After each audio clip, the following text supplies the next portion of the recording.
Well, howdy folks, it's Art, the geriatric gunner again. The idea was to go out and to do some shooting, see whether or not I could get those three rifles to all shoot the same load. But here in Pennsylvania, if it's not the rain, it's been the wind that would make Chicago jealous. So it's been a couple of days where I just haven't been able to get out.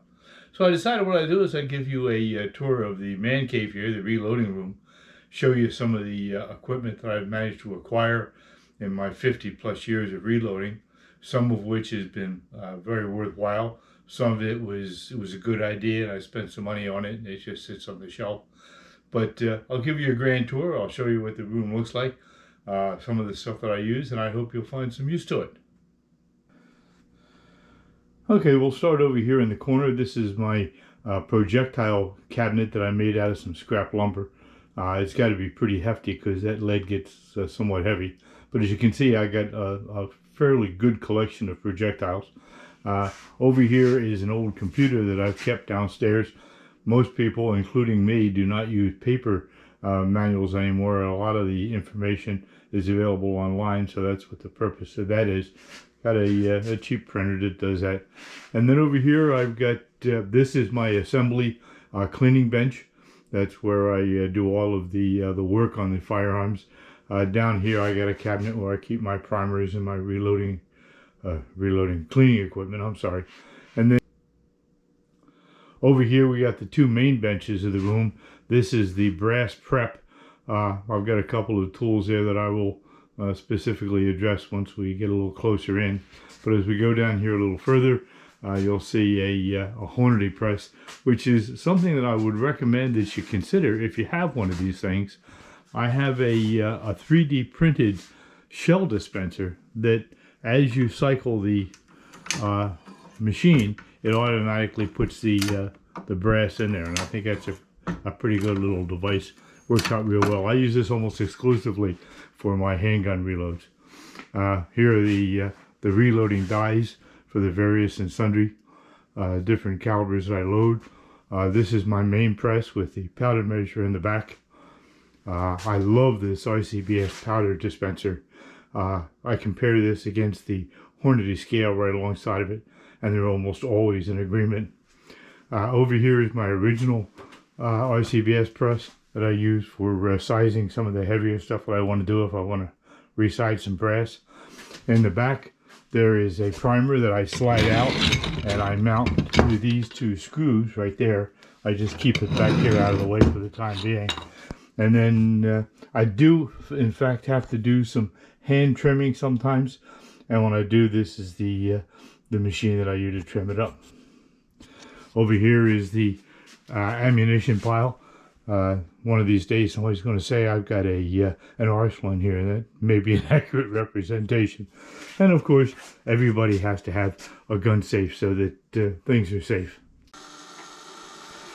This little gem is called an annealese. It's for annealing the brass. I do not have the gas turned on just now, but I wanted to give you an idea of what it's like. They have a number of do-it-yourself things that you can make these online. I just found that this was such a nice, well-made device that I just go out and buy the darn thing. And I generally anneal, especially the competition brass, I anneal it after every shooting, trying to maintain some degree of consistent case neck tension. And it looks like a champ. This is the Garrod trimmer. It's just an absolute joy to use. The individual case holders are interchangeable in here. As you look inside, you can see that there's actually a cutter head in here that can also be changed for the different calibers. This makes the job of trimming and tampering both the inside and the outside of the brass just an absolute breeze. It's kind of noisy, but it just gobbles up the brass. You can just trim it, and I've got a series of replacement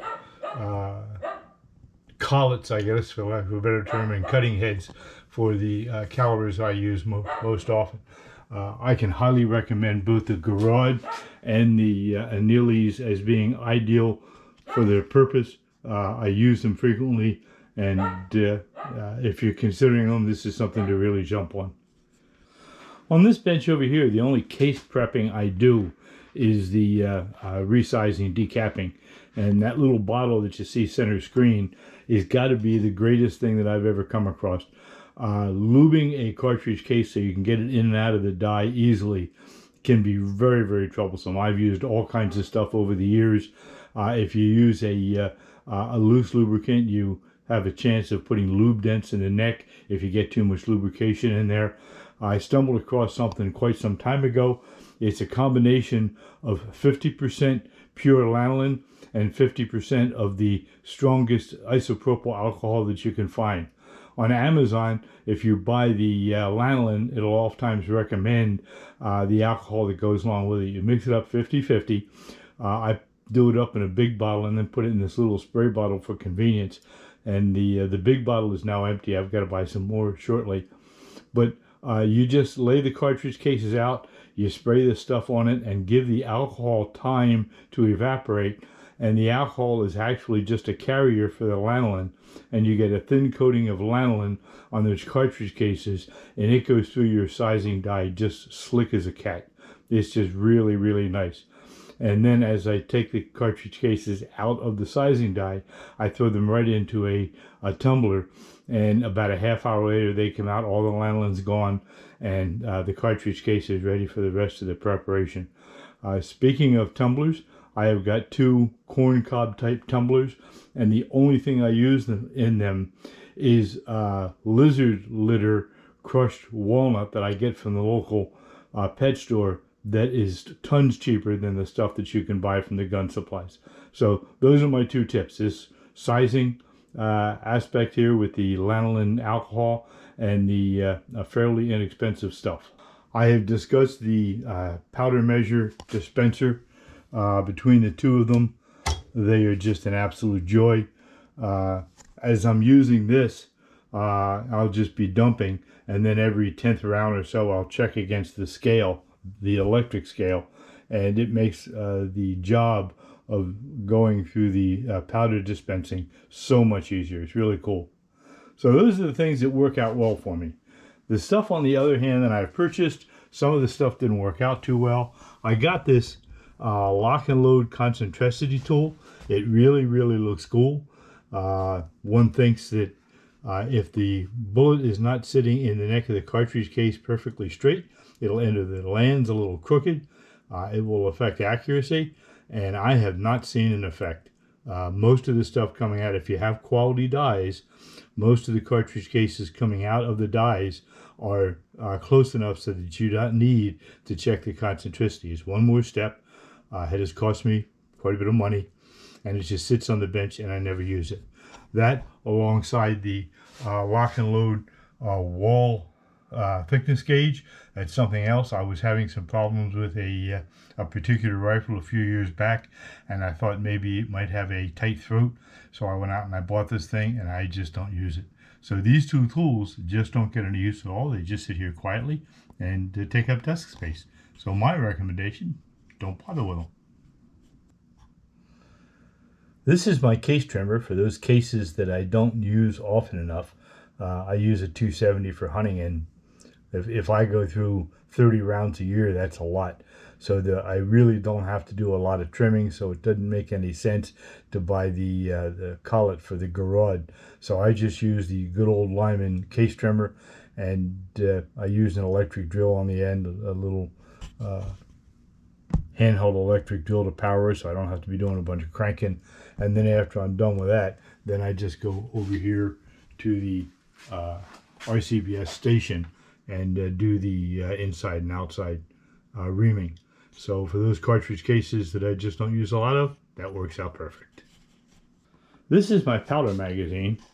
It is made out of 1-inch nominal lumber, which is what the code requires, and it's surprisingly enough, wood's a pretty good insulator. So National Fire Code requires a wood magazine. As you can see, I've got a fairly good collection of different types of powders. and it was I made it in the afternoon. It didn't take a whole lot of effort, and I just used the 1-inch nominal lumber, put it together, and it has served me well for several years. But I keep the powder here.